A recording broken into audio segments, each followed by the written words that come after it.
Let's be real. Who hasn't dreamed of living in Europe? Maybe setting up shop in Lisbon, going back to school in Berlin, or just kicking back on a Greek island. It's the dream for so many of us. But here's the thing. In 2025, that dream is at a serious crossroads. So let's dive into this journey to European citizenship and figure out how you can actually make it happen. And this quote, it just nails it. This is so much more than just skipping the long lines at the airport. We're talking about the freedom to build a life, to start a career, to choose your home anywhere from the coast of Portugal to the forests of Finland. It's a key to a whole new universe of possibilities, with all the protections that come with it. And that is the big question, isn't it? The rules of the game are changing.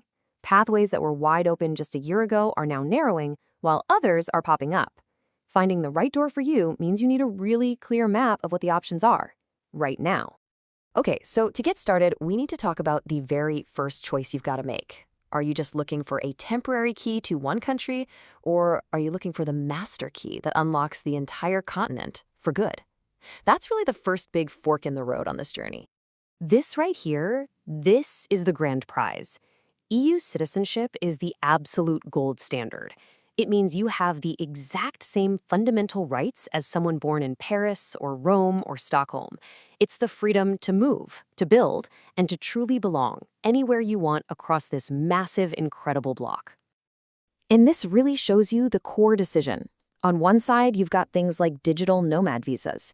And hey, they're great. They let you work remotely in a specific country, and some can even lead to residency down the line, but it's temporary. On the other side, EU citizenship is forever. It's not just for you, it's a legacy you can literally pass down through your family. So the real question is, are you just looking to test drive a country, or are you ready to move in for good?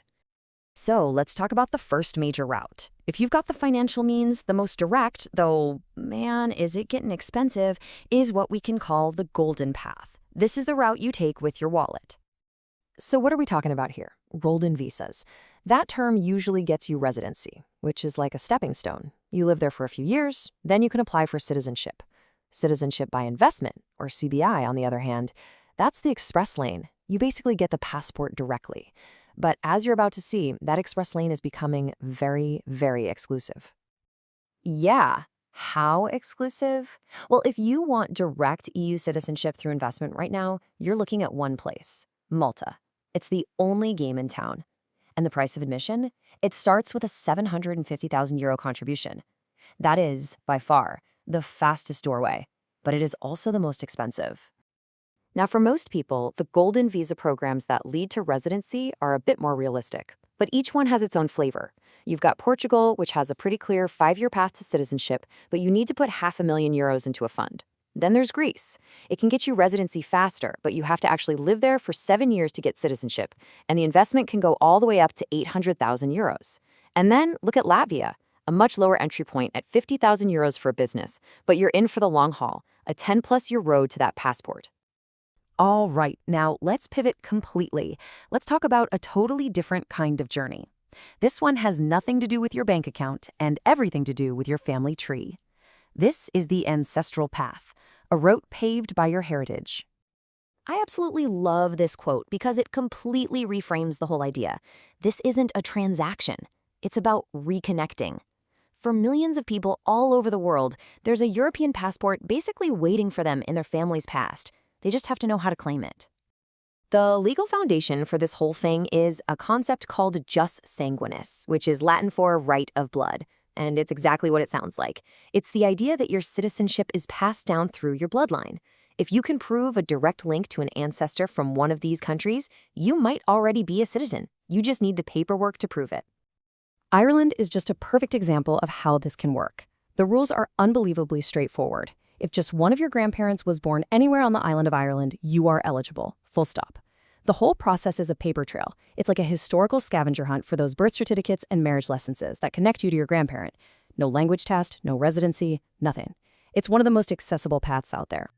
And it's not just Ireland, but this is where it gets tricky because the rules are all over the place. Poland, for instance, has no generational limit as long as nobody in your family line ever officially gave up their citizenship. Slovakia just expanded its law to include great-grandparents. And then there's Italy, which was famous for its unlimited claims, but has just tightened its rules significantly. This means you really have to do your homework on your specific family history. So you've got the golden path and the ancestral path. Simple, right? Well, here comes the plot twist for 2025. This entire map is being redrawn. Right now, as we speak, these pathways we've just talked about, they are not set in stone.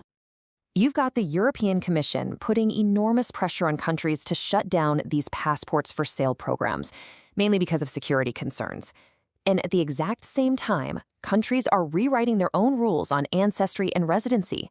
The bottom line is, the rulebook that applies today might be completely different tomorrow.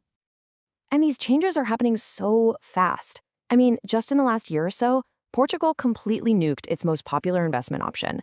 Spain is in the process of shutting down its whole golden visa program, and Italy just slammed the brakes on its super generous ancestry law. This isn't some far-off possibility. The ground is literally shifting under our feet. And this isn't just a few isolated cases. This is a clear pattern. Cyprus, Bulgaria, Ireland, one after another, countries are closing these doors or making them much, much smaller. The message couldn't be clearer. The era of easy, investment-based access to Europe is winding down, which means acting on the options that still exist is more critical than ever. Okay, deep breath. So, with all that in mind, with this shifting landscape, how do you actually choose your journey? How do you find the right path for you, right now? Let's pull it all together. It really just boils down to this one fundamental choice. The golden path is all about cost. It can be faster to get residency, but that financial bar is high, and it's only getting higher. The ancestral path, on the other hand, is all about documentation. It's incredibly low cost and can be way faster to get actual citizenship, but everything, and I mean everything, depends on you finding the paperwork to prove your family link. So let's make this really personal for a second. Look at these three resources: your ancestry, your finances, and your time. Which one is your biggest asset? Do you have a grandparent from Ireland? Then your path is pretty clearly ancestry. Do you have significant capital but no European roots you know of? Then finances is going to be your guide.